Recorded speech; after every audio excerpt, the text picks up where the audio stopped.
I've had a lot of people ask me if I wouldn't do some videos on grafting.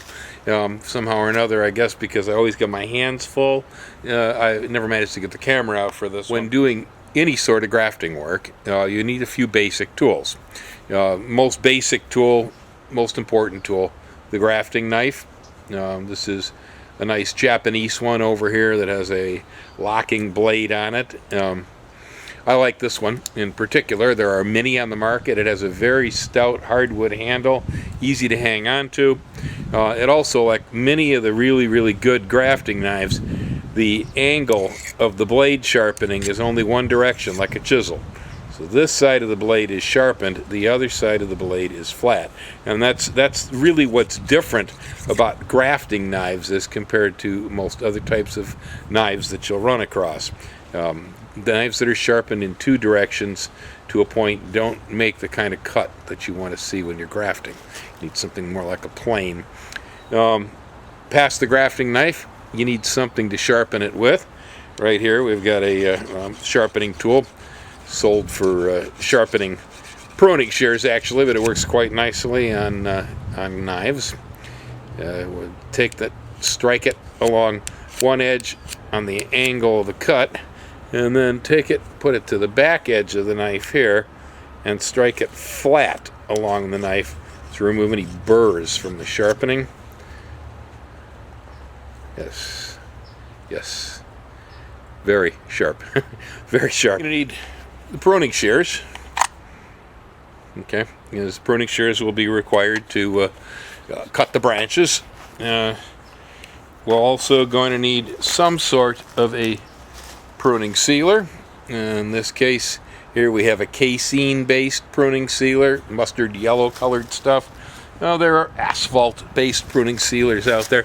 There's also what's called parafilm, which is a wax on a roll like tape. You're going to need something also to bind with. My preferred is rubber strips. In this case, these are just plain old rubber bands from the stationery store, used for bundling money, the larger ones. That's most of the equipment. Past that, then, you're going to need something to graft with and something to graft to. And so the graftee in this case is known as a scion, S-C-I-O-N. This is a scion. It happens to be an L-Star apple variety taken from one of my other trees. L-Star started to fruit last year. I decided that L-Star was an excellent apple. I really like it. And over here behind me I have a Golden Delicious apple tree. And this Golden Delicious, of course, is in the apple orchard, is a rooster apple, so to speak. It's an apple. It's an excellent pollinizer of almost any other variety you may plant. And I'm going to take this scion of L-Star here, and I'm going to work it in to the stock that is Golden Delicious in this case. So anything that is the root that is going to the ground when grafting is called stock, and anything that's being inserted on the top is called a scion. What I'm going to demonstrate here is a grafting technique that's known as whip grafting. Whip grafting is one of the simpler approaches. It's used commercially quite a bit because it's very quick. It also heals really nicely. And so we're going to use a whip graft on for apple to apple. Okay, and the first thing, make this easy on ourselves, is, as you can see here, I have chosen this branch here as my stock, and I have the L-Star apple here as the scion. These two pieces of wood are very similar in diameter, and so they're going to make for a really easy graft because we're not going to have to worry about lining up the living tissue or the cambriums. They're going to be just about the same size. Okay, so first thing I'm going to do here is decide that we're going to go ahead and make the stock the bottom side of the cut so that the gravity will hold up the scion. I put the knife up here on the branch and I push forward, hopefully creating a long sloping angle. Good one. Okay, I got a little bit too much bark there. Cut that off. All right, now I'm going to go ahead and take this and I'm going to cut it corresponding.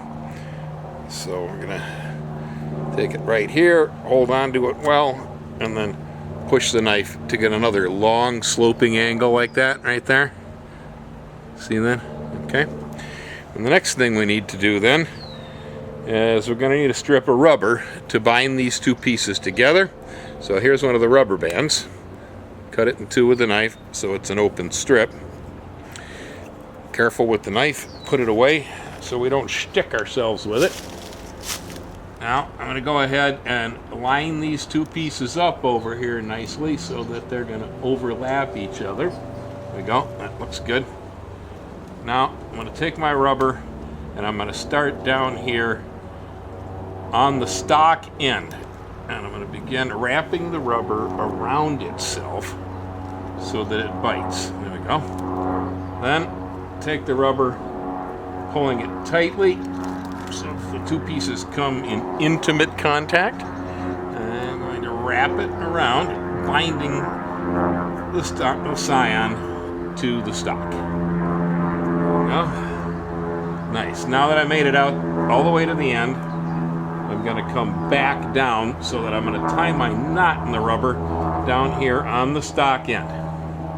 That's a good idea, to start your winding and to finish your winding down on the stock rather than trying to bind it on the Scion.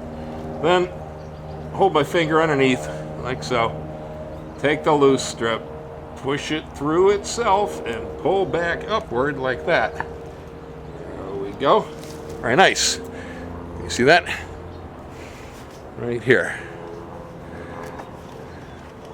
Okay, now I'm going to take the loose rubber end and I'm going to trim it so it isn't hanging out there. Like that. There we go. Nice, neat joint bound together tightly by the rubber. The rubber is nice material because you can pull on it. It'll squeeze like a spring.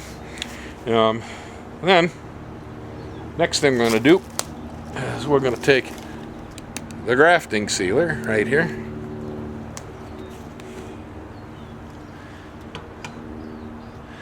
And I'm going to seal the rubber. I'm using a plastic table knife for the job because this stuff's messy and it's pretty much going to be a throwaway. I think a brush is actually easier to use, but then you end up having to clean the darn brushes out. Make sure that it's completely sealed all the way onto the wood on both ends, and that the rubber has the sealer on it all the way around so that air doesn't get to the graft. There we go. Hey, that's simple. See that? Well, now I'm going to go ahead and demonstrate another grafting technique that's called a wedge graft. Right here I've got my stock picked out. I'm going to cut the stock back right here like that, nice and flat on the top. And what we're going to do is, since the stock is a little bit bigger in diameter than my Scion, and so I'm going to go ahead and I'm going to do a wedge graft here. I'm going to do that by very carefully, without cutting ourselves, attempting to insert the knife, there we go, into the stock and splitting it. Okay. Now I'm going to go ahead and I'm going to take my Scion here and I'm going to sharpen my Scion down both sides like that on one side, then turn it around and go to the other side of the Scion, push the knife there till we have something that looks like this.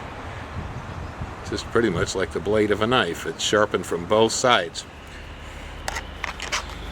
Okay, so now we have split our stock in two. All right, I have my Scion, and it's prepared by being cut down both sides, so it's a triangular shaped point at the bottom, sort of like the edge of a knife blade. Now I'm inserting my stock and Scion together. I'm lining up the living tissue edges. Okay, so that underneath the bark there's that green material, it's called cambrium. I want to make sure that on at least one side that the cambrium from the Scion touches the cambrium from the stock, and I've done that here to the outside where I can see it nicely. Now I'm going to go ahead and take my rubber and start wrapping that down here at the bottom, again on the stock end of things. I'm binding this very tightly so we can push this stock together, making sure to adjust the scion so that the living tissue edges stay in place, lined up with each other. Keep wrapping. Okay, there we go. Now I made it all the way up to the top of the stock. Now I'm going to put a wrap or two around the bottom of the scion to make sure that it's held tightly. Now I'm going to come back down again with my rubber. There we go. And now at the bottom of everything, again, take the loose end and pull it underneath. There we go, like that. One of the beauties of the wedge graft, aside from the fact that you can put two materials together that are different diameters, because you come to one side with it and line it up, the other is you notice that the scion stays put when I stick it into the stock, whereas with the whip graft, I had to hold it there to make sure that it stayed where I'd put it. In the case of a wedge graft, I can actually stick these scions in, and if we're doing, say, frame working or top working of a tree, I go through and I can cut back all the branches of one variety on the top of a tree. I can split them, and then we can go through and start inserting scions across the top of the entire tree, and I don't have to hold them there. Well, somebody else could come behind me and can do the tying and the dressing. So it has that advantage of being able to actually hold the scion in place without my hand. And now we're going to go ahead in here, and again, this is a casein-based pruning sealer. It's sort of like mustard-colored Elmer's glue. In fact, I think Elmer's glue or any other casein-type glue would probably work equally as well. This one's sold specifically, though, for grafting.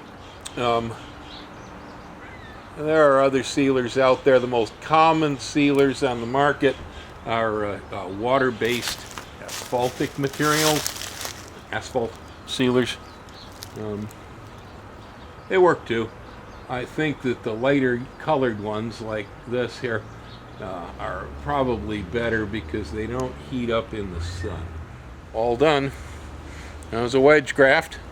Earlier we did the whip graft. There are more grafts than you can shake a scion at. Probably a graft for every gardener who ever wanted to invent their own. Personally, I think most of us using a simple whip graft or a wedge graft will probably get us through. We never really need to use any other grafts, truly. These work quite well. Like I was saying about the whip grafts working nicely and healing well, here's a 2-year-old union on a whip graft between golden russet on the bottom as a stock, and the scion here is Hudson's golden gem. And you can see that this almost invisible, the line. Now, one of the reasons that we would go ahead and do this kind of grafting in the orchard is that we can have more varieties of fruit. I mean, I have only 12 apple trees in the yard, but on the 12 apple trees I have 48 varieties of apples.